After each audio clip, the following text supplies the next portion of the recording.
De pompage des eaux en action actuellement à Grand Bassam pour débarrasser rues, maisons et écoles des eaux qui ont envahi la ville balnéaire après les fortes pluies. Et puis le vaccin contre l'hépatite B est désormais obligatoire à la naissance. Cette mesure prise par le gouvernement vise à protéger les nouveau-nés afin d'interrompre la chaîne des transmissions mère-enfant du virus. Bonsoir et bienvenue dans le 19h. À Grand Bassam, l'entreprise en charge des travaux de l'ouverture de l'embouchure a mis sur pied une unité de pompage des eaux. Depuis 10 jours, la population de la ville balnéaire a les pieds dans l'eau. Cette action vise à reverser l'eau de la lagune qui a envahi plusieurs quartiers de Grand Bassam dans la mer. Le reportage de Clément Boko. De longs tuyaux absorbant les eaux de la lagune pour les rejeter à la mer.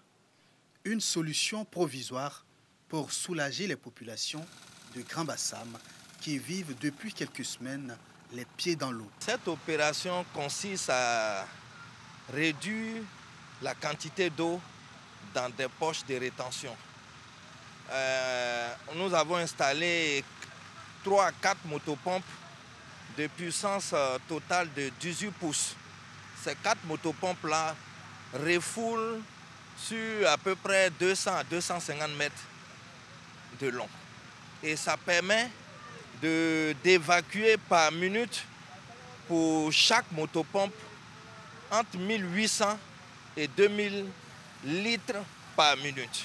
Avec le temps, les populations sentiront que la quantité d'eau est en train de baisser. À quelques mètres de cette unité de pompage des eaux, les résultats sont déjà visibles. Ces vendeuses de poissons fumés avaient arrêté leur activité du fait de la montée des eaux sur ce site. L'eau là n'a pas tout qui est fini, mais ça diminue un peu. Actuellement, on peut rentrer dans la maison. Au début, on ne peut pas rentrer dans la maison. Quand on rentre dans la maison, là même là, on se noie. Mais en tout cas, 2 jours, quand on rentre dans la maison, en tout cas, ça va un peu, mais on ne peut pas dormir dedans. Non loin de la maison Ganamé, un ancien bâtiment colonial, les ruelles sont par endroits praticables. Ce qui n'était pas le cas il y a 3 jours. En tout cas, l'eau a beaucoup baissé. À tel point que vous êtes arrivé ici en voiture. Sinon, vous serez arrêté au premier carrefour, vous avez tourné ici. Là. On ne pouvait plus passer ici. Mais jusqu'à aujourd'hui, tout va rentrer dans l'eau. Certainement demain ou après-demain, on ne verra plus d'eau devant nous ici. Par rapport à avant, ça a beaucoup diminué. Et puis, moi, personnellement, ça me fait plaisir parce que je suis sorti, je suis rentré environ de 13 heures. J'ai remarqué que l'eau est vraiment partie. La vie reprend peu à peu à Grand Bassam et les populations attendent avec impatience le démarrage effectif des travaux d'ouverture de l'embouchure. On dénombre environ 5000 sinistrés, dont 1300 sont pris en charge par les autorités dans des points de recasement. Après le sinistre, les élans de solidarité se multiplient à l'endroit des Bassamois. Opérateurs économiques, entreprises ou citoyens apportent vivres et non-vivres pour soutenir les efforts du gouvernement. Des dons aux sinistrés des inondations de Grand Bassam. De façon spontanée, ces hommes et femmes de bonne volonté apportent des vivres et non-vivres pour soutenir les efforts du gouvernement dans la prise en charge des sinistrés. Je suis l'enfant de Bassam. Je dois beaucoup à Bassam. La première chose que j'ai fait, c'est de porter secours à mes parents avec ma modeste contribution. On a apporté 100 cartons de l'eau, 50 matelas, 30 sacs de riz, 30 packs de boissons et 5 sacs du sel. Le maire de Grand Bassam a dit sa gratitude aux différents donateurs et s'est ensuite chargé de la répartition des dons aux ayants droit. Nous avons à ce jour près de 1300 sinistrés que nous assistons au quotidien, qui sont logés dans ces centres d'hébergement d'urgence et auxquels nous prodiguons des soins à travers l'INHP qui est présente également sur les sites et que nous fournissons en termes de repas également. Ces dons nous permettent donc de faire face à ces besoins importants. Le conseil municipal s'est rendu sur les différents sites de recasement des sinistrés et à la cour royale de Moussou pour faire la remise symbolique des dons. Parlons santé. Le vaccin contre l'hépatite B fait désormais partie des doses de vaccin obligatoires à la naissance. Il intègre le programme élargi de vaccination. Le vaccin contre l'hépatite B est introduit depuis le 21 octobre dernier. Le ministère de la Santé et de l'Hygiène publique l'a annoncé officiellement aujourd'hui. Le vaccin est gratuit et doit être administré dans les 24 à 72 heures après la naissance, mais de préférence dans les 24 heures après la naissance pour plus d'efficacité. Et puis la lutte contre le VIH/SIDA en Afrique de l'Ouest et du Centre continue. Les acteurs se mobilisent pour améliorer la qualité des soins et la qualité de vie des personnes vivant avec cette maladie. Lors donc d'une rencontre, les acteurs de la lutte réunis au sein de l'ITPC West Africa font le bilan de 3 années de travail. Le reportage de Clément Mboko. Après plus de 2 années d'activité, l'heure est au bilan. Il s'agit pour ces acteurs de lutte contre le sida en Afrique de l'Ouest et du Centre de partager les résultats de 2 années de collecte et d'analyse de données au niveau national et régional. L'initiative est du Conseil consultatif régional d'ITPC, la coalition internationale pour la préparation au traitement. On peut dire qu'il y a des progrès qui sont en train d'être faits. Et si on parle de progrès, on peut dire que nous sommes dans la bonne direction. Parce qu'il y a une plus grande implication des acteurs de la société civile qui travaillent en complémentarité avec le gouvernement, avec les partenaires techniques et financiers. Et aujourd'hui, le rôle de la société civile et des acteurs communautaires est reconnu par tous. Tout notre combat va dans le sens du maintien de l'existence du traitement. Et c'est pourquoi vous verrez que tout au long de la discussion, nous avons porté notre attention sur la qualité du traitement et tout ce qui va dans le cadre du suivi de ce traitement-là. Les participants à cette 4e réunion du Conseil consultatif régional sont originaires du Bénin, du Sénégal, de la Côte d'Ivoire et de 8 autres pays d'Afrique. Pour eux, ce partage d'expérience à quelques mois de la fin du projet est un autre coup de pouce utile à la lutte contre le sida dans leurs pays respectifs. Ça contribue à trouver des réponses pour l'atteinte des 3,90 parce que tout simplement, ils vont collecter les informations au niveau de la base et ils avertissent les autorités de santé au niveau opérationnel, mais aussi au niveau national, pour qu'ensemble on puisse réfléchir pour des pistes de solutions. Parce qu'en fait, la finalité pour la société civile et le secteur public, c'est d'aboutir à la santé des populations. Cette réunion du Conseil consultatif a été élargie à tous les partenaires d'ITPC qui œuvrent contre le VIH/SIDA en Afrique. Rappelons-le, dans la lutte contre le sida, le traitement reste un pan important pour atteindre les 3,90 d'ici à 2030. La région du Tongpi, dans l'ouest du pays, a mal à ses routes. Les 5 départements, 33 sous-préfectures et 9 communes de cette région à fort potentiel agricole, minier et touristique voient leur développement freiné à cause de l'état des routes. Et la saison des pluies n'arrange pas les choses, le cri de cœur des populations dans ce reportage de Eve Abouy.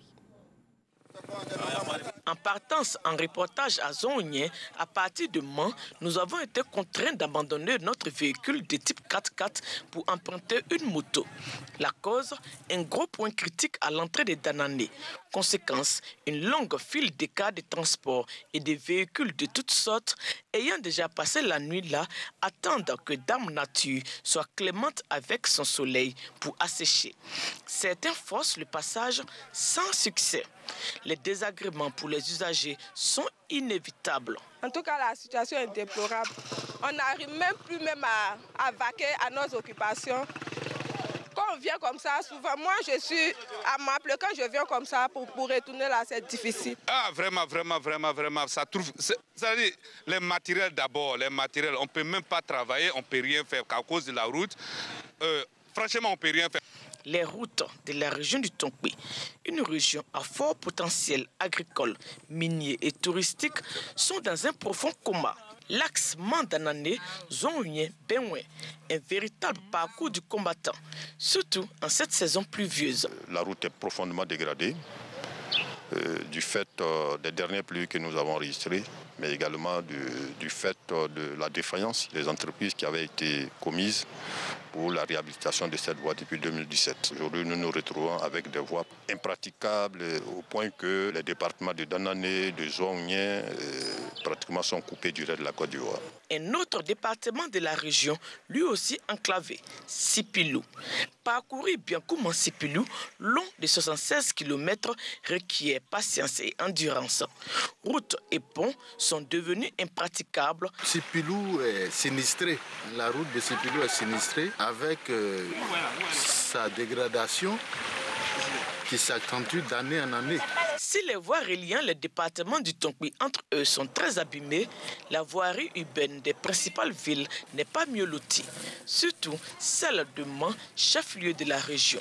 Cette cité ne dispose pratiquement plus de bitume. La route, vraiment, ça nous fatigue beaucoup. Parce que du fait qu'on a des véhicules pareils, on dit c'est 4x4, mais chaque semaine, il faut quand même aller, comment on appelle, au garage pour pouvoir se faire révision. Les populations du Tonkpi lancent un cri de détresse aux autorités.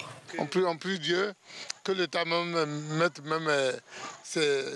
sa main dans cette histoire de Mans là. Je peux dire au gouvernement de penser à Danandé, faire la voie de Danandé, Mans-Danandé pour nous, pour qu'on puisse se rouler facilement. Une lueur d'espoir pointe peut-être à l'horizon avec le Premier ministre Amadou Gon Coulibaly qui sera en visite de travail dans la région du 24 au 26 octobre 2019. Le Premier ministre vient pour poser la première pierre de 2 hôpitaux importants à Mans et à Danané, le CHR, l'hôpital général, mais aussi pour lancer les travaux de la voirie urbaine de Mans en attendant que dans les prochains jours, dans les tout prochains jours, la réhabilitation de Mans-Zouanien soit effectuée et ensuite le bitumage de Zouanien tous les plaies. Une visite donc très attendue par l'ensemble des populations de la région du Tonkpi. Le réseau national des associations des femmes actives d'Afrique aux côtés des femmes rurales du département d'Atiéguakro dans le centre du pays, il leur donne un coup de pouce dans la création d'activités génératrices de revenus. Ces femmes ont reçu plusieurs lots d'équipements agricoles. Charles Tatou. Département d'Atiéguakro, dans le district autonome de Yamoussoukro. Les femmes rurales s'inscrivent dans une dynamique pour réaliser le plus beau de leurs rêves, celui d'avoir une autonomie financière. Plusieurs champs agricoles communautaires sont à leur actif, notamment des activités du vivrier, du maraîcher et de culture de rente. Des activités génératrices de revenus qui permettent déjà de compter avec elles. Toutes ces valeurs leur sont reconnues. Ce sont les femmes d'ici et d'ailleurs qui changent le monde par leurs activités et cela n'est plus à démontrer. Nous étions dans les exploitations forestières, dans les activités, j'allais dire communautaires qu'elles ont menées ici et nous avons compris que véritablement c'est pénible. Leurs efforts doivent être vraiment soutenus. Pour encourager ces femmes à persévérer dans le travail sous une pluie battante, la présidente du réseau national des associations des femmes actives d'Afrique s'y est rendue les bras chargés, accompagnée des partenaires au développement et de l'ambassadeur du Gabon en Côte d'Ivoire. La Banque mondiale a dit que 80% de la main-d'œuvre dans l'agriculture, c'est nos mamans, c'est nos sœurs, c'est nos filles. À ce titre, nous avons le devoir de les aider. On était dans une plantation, nous les avons vus à l'œuvre. C'est extraordinaire. Je vous dis, mesdames, bravo. Élus et cadres apprécient cette solidarité. Atiéguakro doit être le grenier de Yamoussoukro. Et je n'ai pas dit ça au hasard. C'est parce que je m'appuie sur des femmes d'Atiéguakro qui sont battantes, qui sont dans diverses activités rurales. Pour terminer en beauté cette visite, la délégation a procédé à la remise officielle de plusieurs lots d'équipements agricoles aux femmes d'Atiéguakro. Sachez que le chef de l'opposition sud-africaine, Mmusi Maïman, annonce sa démission de la direction de son parti, l'Alliance démocratique d'II, en difficulté depuis son échec lors des élections générales de mai dernier, où il n'a recueilli que 20,6% des voix en nette baisse. Il dénonce les attaques coordonnées d'une frange du parti opposé à sa politique en faveur de la majorité noire du pays. Mmusi Maïman dirigeait le parti depuis 2015. Sous sa direction, l'Alliance démocratique a remporté remporté un succès historique aux élections locales un an plus tard en ravissant à l'ANC la tête de plusieurs municipalités emblématiques, dont Johannesburg et la capitale politique sud-africaine, Pretoria. Voilà, c'est tout pour ce soir. Portez-vous bien.